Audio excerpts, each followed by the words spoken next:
This video is brought to you by private internet access.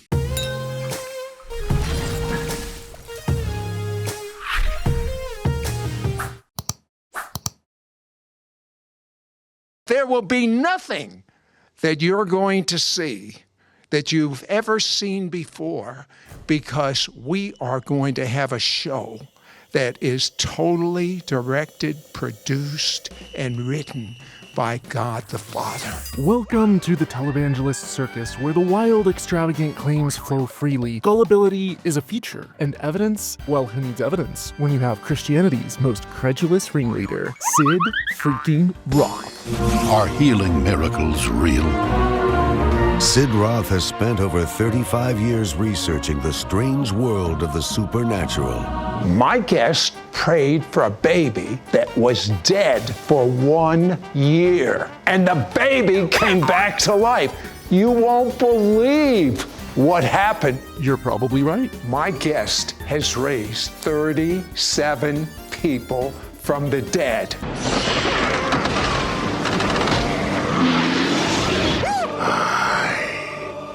Live again. His team has raised 500 from the dead. Do you want to find out how? You may come handy someday. Guess what? He died.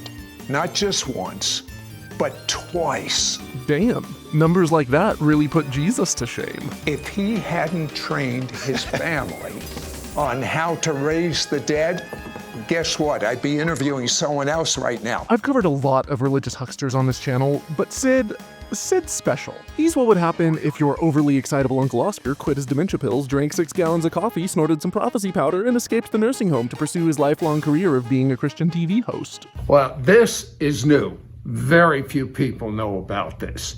Why? It happened last night. That is new. I had one of the most vivid dreams. Someone started flying in my guest meeting. I mean, he flew out the door. Tell me about the quarter you found. This is so exciting. I love this. The other day, I'm going through the security.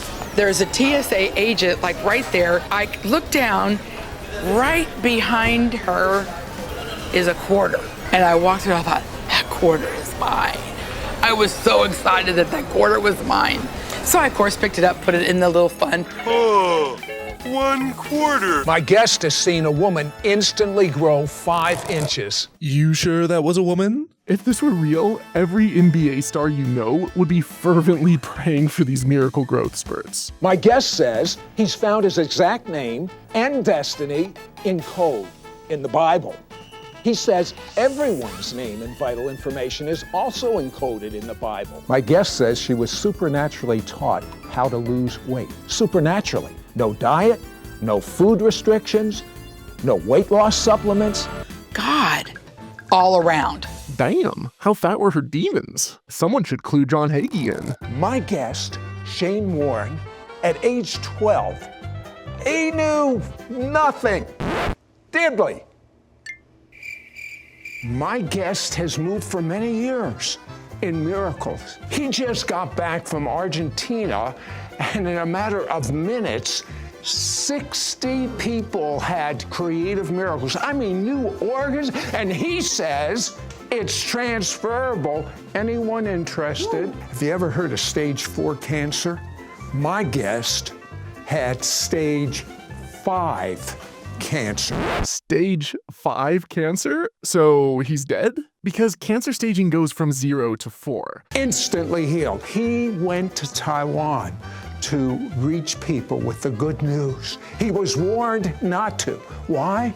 There were swarms of killer mosquitoes. One bite, you're done. He said, God told me to go. I'm going. So what happened to the killer mosquitoes? They all died. So God's priorities are ending world hunger? Nope. Curing childhood cancer? Nope. Helping people find quarters at the TSA and killing mosquitoes for one chosen missionary. Did you know that your entire future was written in advance, and there's books that have exactly what you're supposed to do, and it's the job of the angels to help you step by step fulfill your destiny. But most believers don't know how to cooperate with the angels.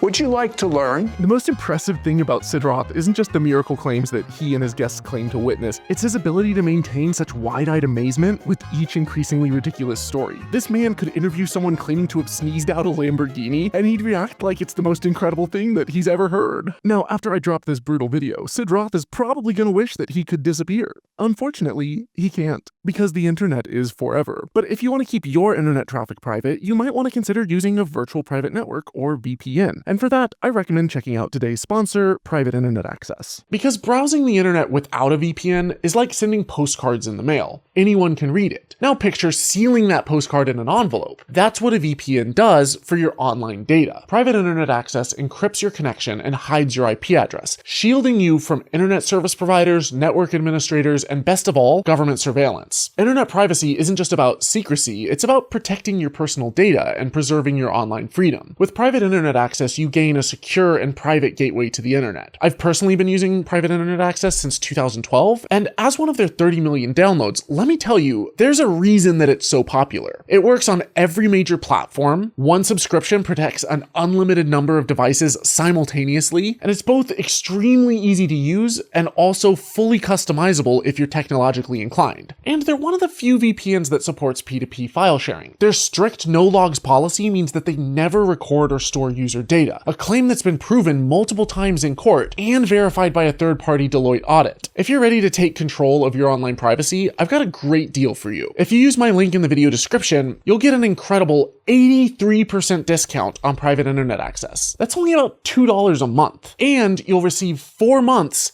completely free. So sign up today and take back your privacy. Time travel is real. Jesus is the original time traveler. My guest will teach you how to biblically ascend up to and descend from heaven at will.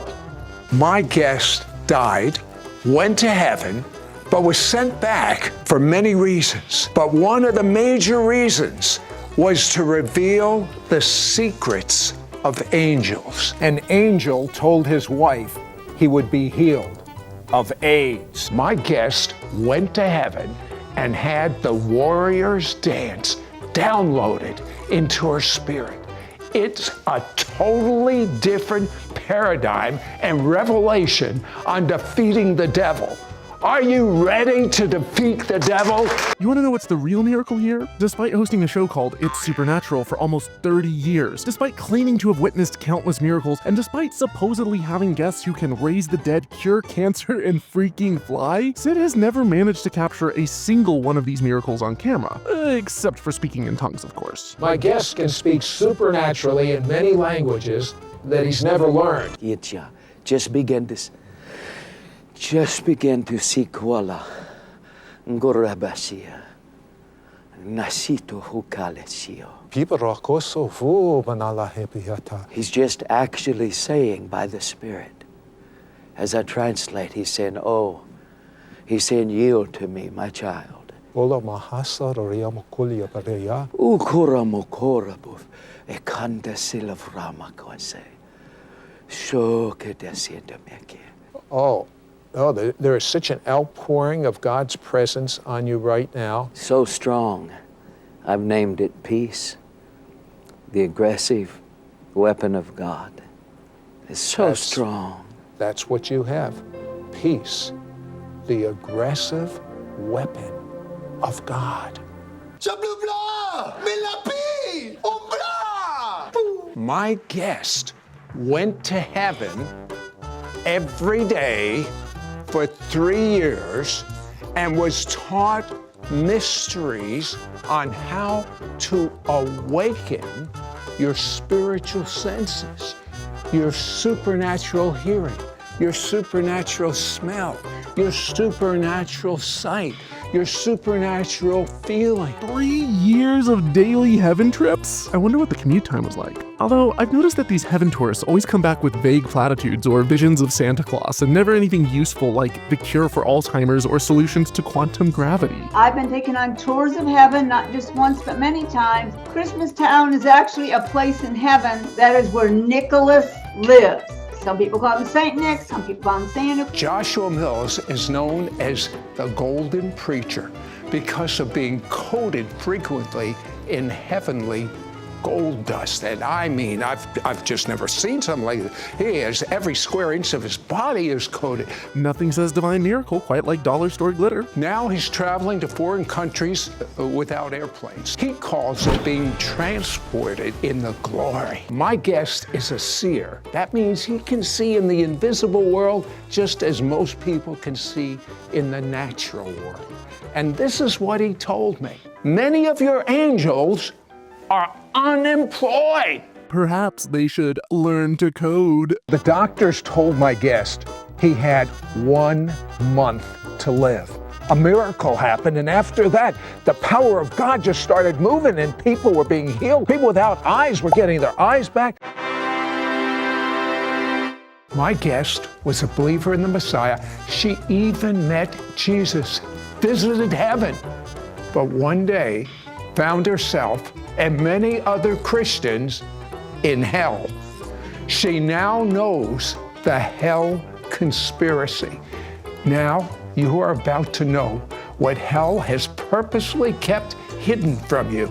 It's hell's best kept secret, and I'm gonna blast it now. My guest gets caught up into the heavenlies and eavesdrops on conversations between Jesus and Father God, and then he's like an actor on a stage. He just acts out what they've been saying. This day you will die. A voice said to Sandy Fry, "This day you will die." Then the airplane she was on ran out of fuel. History was miraculously changed that day. As you were talking about angels right now, I have to tell you, I actually started shaking. Yeah. There must be an angel in this studio. There are angels here. There's one behind me who goes with me. Sid Roth's show is like a cooking show where no one ever actually cooks anything and you never see any of the food. They all just sit around and brag about how good of a chef they are. Science has finally caught up with the Bible. We now have proof you are not a victim of your genes. You can alter your genes, your health, and your destiny supernaturally. My guest has learned how to partner with angels for creative miracles. He's had miracles like people getting eyeballs, like the dead being raised, and he says any true believer can learn to partner with angels. Anyone interested? My guest's wife had a prophetic dream, and she gave her husband an urgent warning from God. If you do not pray correctly, people will die. Pray correctly or people start dying. No pressure though. Can you imagine though if like a yoga instructor said that? If you don't do this downward facing dog perfectly, everyone dies. Angel of the Lord came. I had a vision, 360, like an IMAX. And I was shown a mountain range, and then it was up to me to find it. Well, you found it. I found it. You got there. I made it. And you got shocked because they were very different than the people you were used to. I mean, witch doctors and demon worshipers, and you had no paradigm for that. He's talking to a witch doctor, and before his very eyes, what did he turn into? First time it was a bat, big. But you actually saw him, and there was a man. Yeah. Turned the flashlight on to himself and went into a creature. I saw that with my eyes, yes, sir. I just want to emphasize real quick that I did not add this B-roll. These clips are from Sid Roth's own show. When a witch doctor came against my guest, the witch was struck dead. But on the corner of my eye, I saw this man, and all of a sudden he accidentally bumps into me. And as soon as he bumped into me, so lightly bumped into me, that man went flying backwards through the air. The people out there actually parted as he went flying through the air, backwards, on the ground, dead. This man travels supernaturally from one place to the other. It's not by plane or car or even bicycle, but through the invisible world. You know, with all of these teleporting Christians, you'd think that at least one of them would think to zap over to North Korea to rescue a few persecuted believers. This is my friend Kevin Zadai, who died. When you came back, you played 9 instruments. How many did you play before you went to heaven? 0. He just orders these instruments, pulls them out of the box, and starts playing. And when he plays, I believe it's the atmosphere of heaven. Would you demonstrate that right now?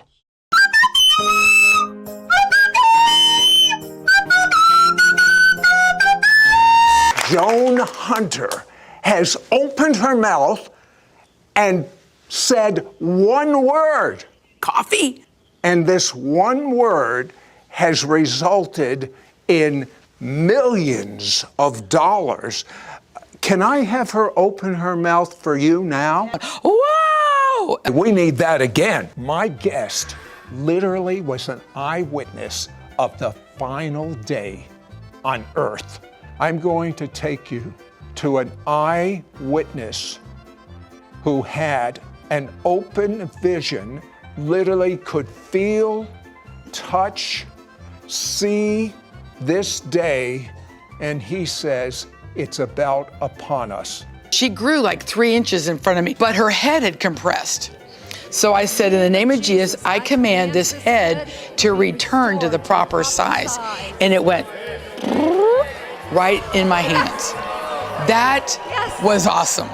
That was, you can't describe what happened to me. And you know what? That's just the beginning. I know. Damn, even Beetlejuice had better special effects. The fact that Sid's able to keep a straight face while platforming some of the most outrageous bullshit artists this side of Narnia is truly impressive. And let's be honest, if you're a Christian, you're probably at least a little bit embarrassed by how absolutely freaking bonkers your religion is. But the fact that Sid Roth manages to make it look even more absurd than it already is quite possibly what makes this show actually supernatural. And yet somehow his TV show has over 2 million viewers on YouTube alone. And while it is entertaining, it's not without harm. See, people gobble this stuff up and then send him their life savings in tithe donations to help him peddle more bull. They take his advice and turn to faith healers for themselves and their children rather than time-tested medical treatments. My guest has identified the supernatural cause of 500 diseases. In other words, she has found that the same specific door opens the way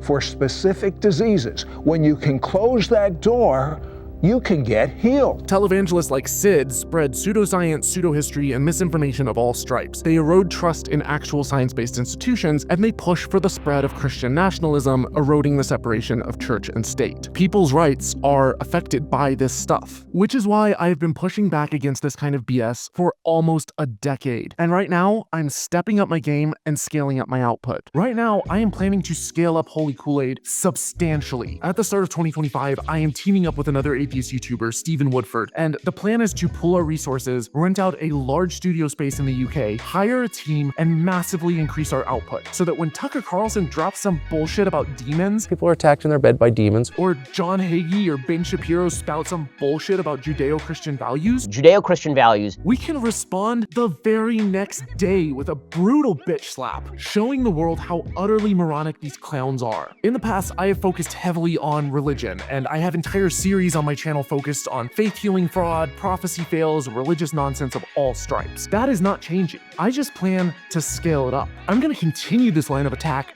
because it works. And by partnering with Steve, building out a new studio, hiring a team, and tapping into new tools at our disposal, there is no limit as to what we can pull off. I know how evangelicals think, because I used to be one of them, and I hate the shit that these fuckers are doing to my country. So I am thirsty for this fight. But to pull this off, I need your help. Up until this point, AdSense and Patreon have kept my show going, and I am extremely grateful to everyone who has supported me this far. But in order to scale this, we need something bigger. So I've put together a GoFundMe with various tiers to make this a reality. If we raise $10,000, that will help get me to the UK and self-sponsor my visa to stay and work full-time. If we raise an additional 20 grand, that will pay for my half of the studio rent for the first year. The next 42,000 will go towards hiring and training a full-time editor. But let's not stop there. I need full-time marketers, copywriters, graphic designers, researchers, team managers, equipment upgrades, and more. And while maintaining and growing a team will require a steady flow of funding, if we can get this initial boost, as the channel grows, we will see an increase in ad revenue, Patreon support, and sponsorship deals to cover the costs. So I've put a link to the GoFundMe in the description below. Whatever you can give goes a long way, because unlike the religious right, we don't have billionaire donors. But what we do have is a lot of passionate people who aren't about to give up and who want to contribute towards making positive change. Thank you guys so much for sticking with me to the end of the video, for your ongoing support. If you're able to smash that like button before you go, that would be awesome. This isn't going to be easy, but this fight is ours for the taking, and together I think we can pull this off. As always, dare to be curious, but don't drink the Kool-Aid.